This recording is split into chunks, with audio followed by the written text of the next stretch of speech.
السلام علیکم ورحمۃ اللہ تعالی وبرکاتہ۔ معزز سامعین و ناظرین،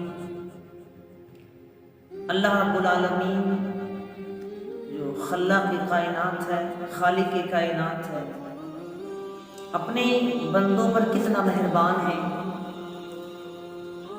اللہ کے نبی علیہ السلام نے ارشاد فرمایا، لما قضى الله الخلق كتب كتابا فهو عنده فوق عرشه ان رحمتي سبقت غضبي۔ حضرت ابو ہریرہ حدیث پاک کے راوی ہیں کہ اللہ کے رسول ارشاد فرماتے ہیں کہ اللہ رب العالمین نے جب مخلوق کو پیدا فرمایا، مخلوق کو پیدا کیا، تو اللہ رب العالمین نے لکھا لوح محفوظ پر جو عرش کے نیچے ہے، کیا لکھا کہ بے شک میری رحمت میرے غضب پر سبقت لے گئی۔ یعنی اللہ رب العالمین کی جو رحمت ہے وہ اس کے غضب سے زیادہ ہے۔ اس لیے اللہ کتنا مہربان ہے اپنے بندوں پر، کتنے گناہ کرتے ہیں بندے، کس قدر اس کی نافرمانی کرتے ہیں، لیکن اس کے باوجود بھی اللہ رب العالمین اتنا حلیم ہے، اتنا رحیم ہے، اتنا کریم ہے کہ انہیں رزق دیتا ہے، پیاسوں کو پانی دیتا ہے، بھوکوں کو کھانے کے لیے رزق دیتا ہے۔ یہ اس کی شان ہے۔ حدیث پاک ہے، قال رسول اللہ ان للہ مئۃ رحمۃ انزل منها رحمۃ واحدہ بین الجن والانس۔ حضرت ابو ہریرہ سے ہی روایت ہے کہ اللہ کے نبی نے ارشاد فرمایا کہ بے شک اللہ تعالی کے لیے 100 رحمتیں ہیں، اور اس نے ایک رحمت کو انسانوں کے، جنوں کے، چوپاؤں کے اور درندوں کے، یعنی جتنے بھی کائنات میں جانور اور انسان ہیں، صرف ایک رحمت ان کے درمیان اللہ نے تقسیم فرمائی۔ اب آپ اس سے اندازہ لگائیں کہ نبی رحمت علیہ السلام نے ارشاد فرمایا ایک رحمت اس کائنات کو اللہ نے عطا فرمائی ہے، اور اسی رحمت میں آپ دیکھیں ایک ماں اپنے بچے سے کتنا پیار کرتی ہے۔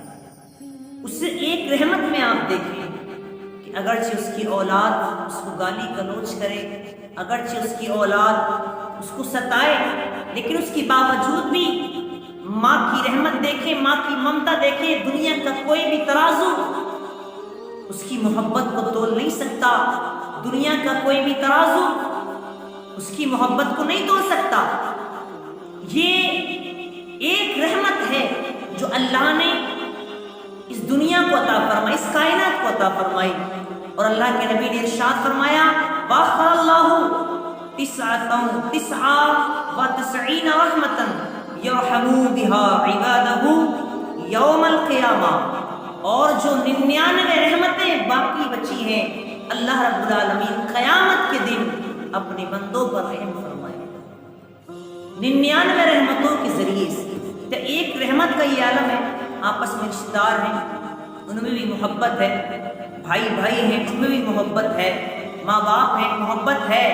تو جب ایک رحمت کا یہ عالم ہے تو اے مومنوں ذرا غور کرو، جب اللہ رب العالمین قیامت کے دن 99 رحمتیں اور یعنی 99 رحمتوں کے ساتھ ہم گناہ گاروں پر رحم فرمائے گا، تو پھر اس کی رحمت کا اندازہ کون لگا سکتا ہے؟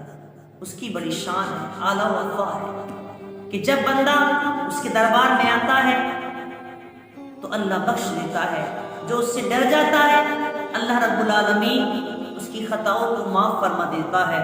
میرے آقا علیہ السلام نے ارشاد فرمایا کہ پچھلی امتوں میں ایک شخص تھا کہ جس نے نیکی نہیں کی تھی، آقا علیہ السلام نے ارشاد فرمایا لم یعمل خیرا قط،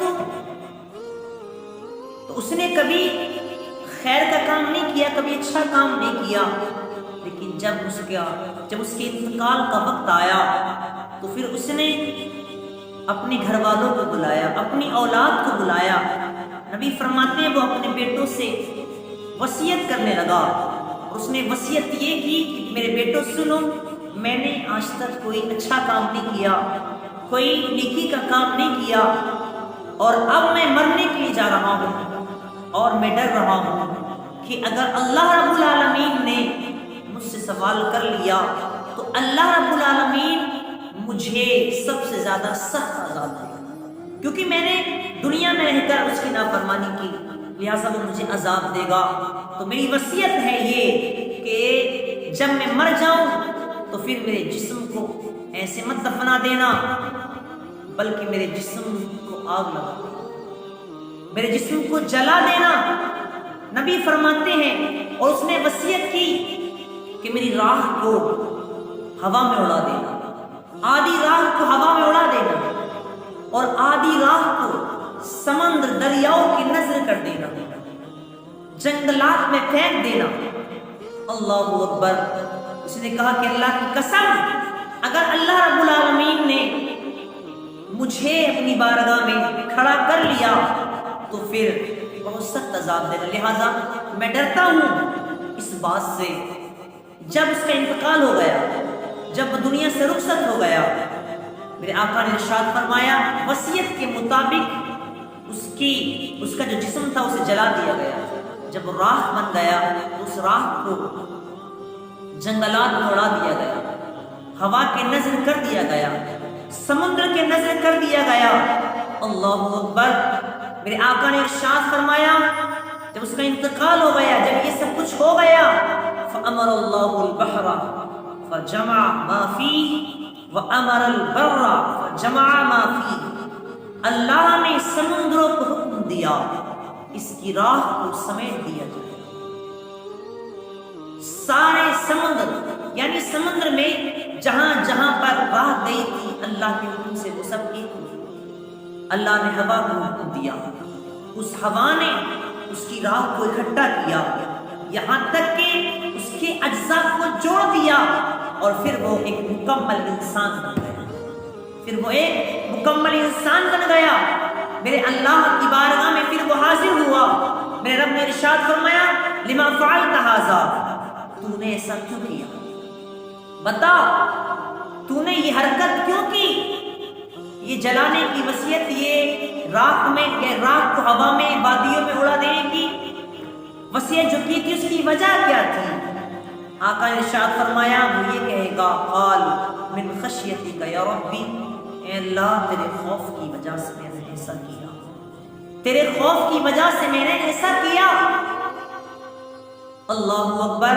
مگر یاد رکھیں یہ جو اس نے ایسا کیا تھا، شاید کہ اسے نبی کی تعلیم نہیں پہنچی تھی اور اسے یہ پتہ نہیں تھا، وہ اس مسئلے سے غافل تھا کہ اللہ رب العالمین تو وہ شان والا ہے کہ وہ اجزاء کو جوڑنے والا ہے۔ اللہ رب العالمین پر یہ کام بھاری نہیں ہے۔ اللہ ارشاد فرماتا ہے کہ ہم تمہاری پرانی بوسیدہ ہڈیوں کو جوڑ کر تمہیں دوبارہ تمہاری قبر سے اٹھائیں گے، تمہیں دوبارہ قبر سے اٹھائیں گے۔ لیکن وہ اس بات سے غافل رہا، اسے پتہ نہیں تھا۔ غالباً نبی کی تعلیم اس تک نہیں پہنچی، اس لیے وہ معذور رہا اور اس پر حکم کفر نہیں لگا۔ لیکن اگر اس دور میں کہ نبی کی تعلیم ہر ایک تک پہنچ چکی ہے، اگر اس دور میں کوئی ایسا کرتا ہے اور اس عقیدے کے ساتھ اگر وہ یہ کرتا ہے کہ میرے جسم کو جلا دیا جائے اور پھر اس کو ہوا میں اڑا دیا جائے، اور اگر اس کا یہ عقیدہ ہوگا کہ شاید مجھے جمع نہ کیا جائے گا، تو یقین رکھیں پھر وہ کافر ہو جائے گا، وہ کافر ہو جائے گا۔ اس لیے کہ کفار قریش، کفار مکہ یہی تو کرتے تھے۔ نبی رحمت علیہ السلام کی بارگاہ میں وہ ایک گلی ہوئی ہڈیوں کو لے کر آتے اور پھر وہ کہتے کہ ان بوسیدہ ہڈیوں کو اللہ دوبارہ اس میں حیات پیدا کرے گا، انہیں زندہ کرے گا۔ تو بے شک اللہ نے فرمایا ہاں ہم اس بات پر قادر ہیں کہ ہم تمہاری بوسیدہ ہڈیوں کو دوبارہ انسانی شکل دے دیں گے۔ تو اب وہ اللہ کی بارگاہ میں حاضر کھڑا ہے۔ میرے رب نے فرمایا پتہ تو نے ایسا کیوں کیا؟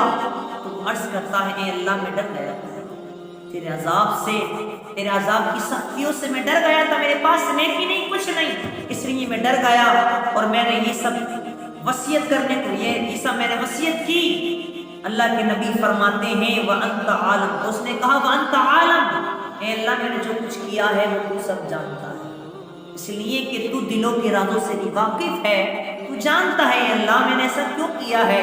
نبی فرماتے ہیں فَغَفَرَ لَهُ، اللہ نے اس کی مغفرت فرمائی، اللہ نے اسے بخش دیا۔